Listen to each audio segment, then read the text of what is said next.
তো মৰমৰ ছাত্ৰ-ছাত্ৰীসকল ক্লাছ টিউটৰ ইউটিউব চেনেলত তোমালোক সকলোকে স্বাগতম জনাইছোঁ।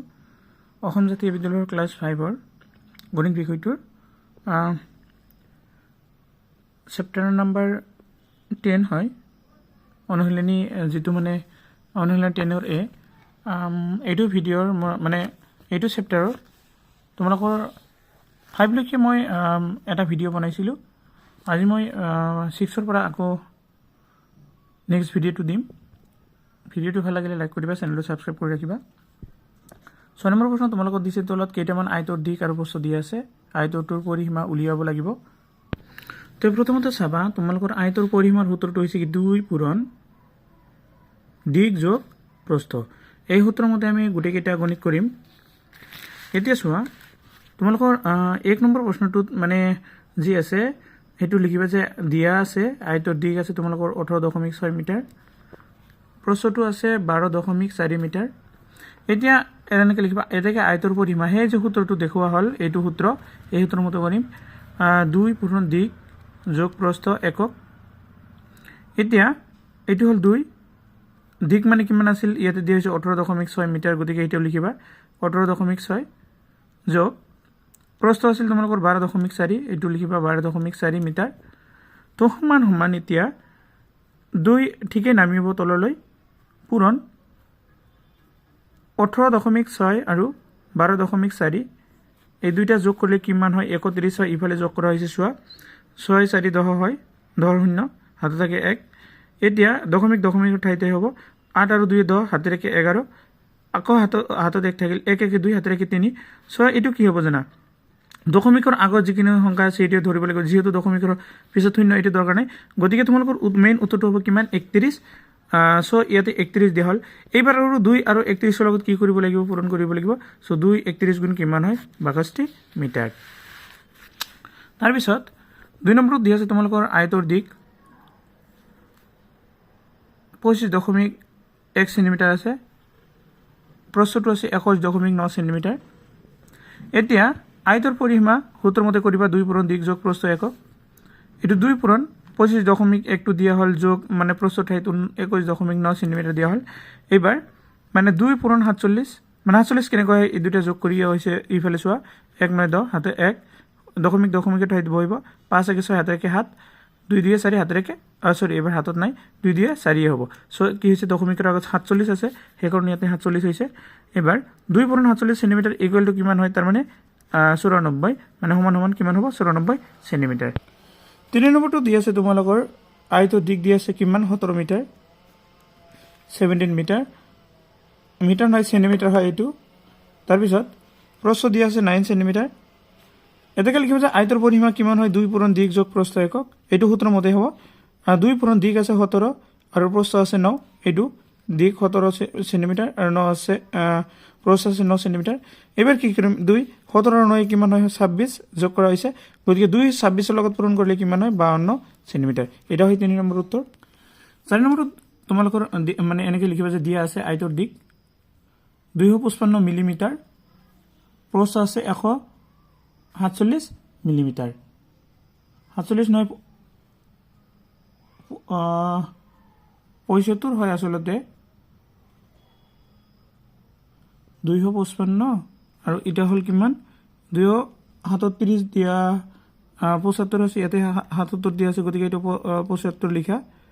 এতিয়া 2 পূৰণ 432, এতিয়াতো ভুল হৈছে, গতিকে ইফালে চাম আমি 255 আৰু কিমান যোগ কৰিম 175, 5 5 10 শূন্য, এইফালে যোগ কৰিব লাগিব, 5 হাতে 12 হাতে ৰেখে 13, 2 1 3 হাতে ৰেখে 4, কিমান হ'ল 430, ইয়াতে 32 দিয়া হৈছে, গতিকে এইটো কিমান হ'ব 2 পূৰণ 430। আৰু 2 পূৰণ 430ৰ লগত পূৰণ কৰিলে কিমান হ'ব, 2 শূন্য গুণ কি হ'ব, শূন্যই হ'ব, 2 3 গুণ 6 আৰু 2 4 গুণ 8, এইবাৰ ঠিক হৈছে, মানে এনচাৰটো হ'ল কিমান 860 মিলিমিটাৰ। তাৰপিছত 5 নম্বৰটো দিয়া আছে আয়তৰ দিশ দিয়া আছে 25.49 চেণ্টিমিটাৰ আৰু প্ৰস্থ দিয়া আছে 13.51 চেণ্টিমিটাৰ। তো আয়তৰ পৰিসীমাৰ সূত্ৰৰ মতে কৰা 2 পূৰণ দিশ যোগ প্ৰস্থ একক সমান সমান 2 পূৰণ মানে দিকটো কিমান আছে 25.49 এইটো দিয়া হৈছে, আৰু প্ৰস্থটো আছে 13.51, এককটো হৈছে কি চেণ্টিমিটাৰ। এইফালে চোৱা দুইটো নামি আহিব 25 4 9 এইটো মানে যোগ কৰাত কিমান হৈছে 57 হৈছে। গতিকে 2 × 57 মানে কিমান হৈ যাব 114 চেণ্টিমিটাৰ। এতিয়া 7 নম্বৰত আছে তোমালোকৰ প্ৰশ্নটো দেখাই দি আছো। এইটো 7 নম্বৰ, তলত কেইটামান বৰ্গৰ বাহুৰ দিক দিয়া আছে, বৰ্গ কেইটাৰ পৰিসীমা উলিওৱা।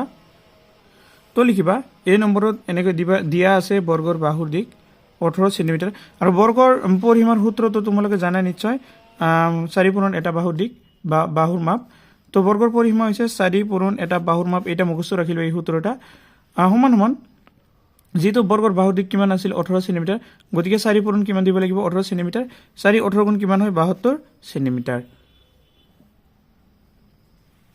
বি নম্বৰটো দিয়া আছে বৰ্গৰ বাহুৰ দিক 23 মিটাৰ।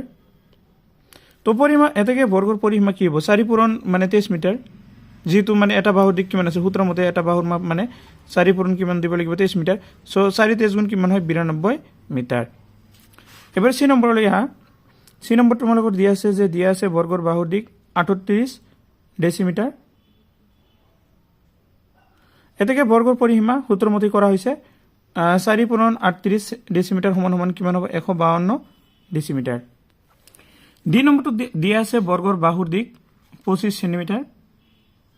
এটাকে বৰ্গৰ পৰিসীমাটো কিমান লিখিবলৈ 4 পূৰণ 25 চেণ্টিমিটাৰ সমান সমান 100 চেণ্টিমিটাৰ।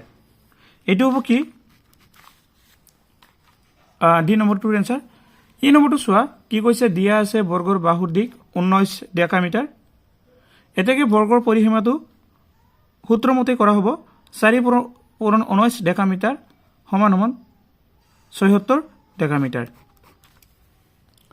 এবাৰ 8 নম্বৰত দিয়া আছে তলত কেইটামান বৰ্গৰ পৰিসীমা দিয়া আছে, ইয়াৰ বাহুৰ দিক উলিওৱা। এনেকৈ দিবা যে দিয়া আছে বৰ্গৰ পৰিসীমা 80 চেণ্টিমিটাৰ।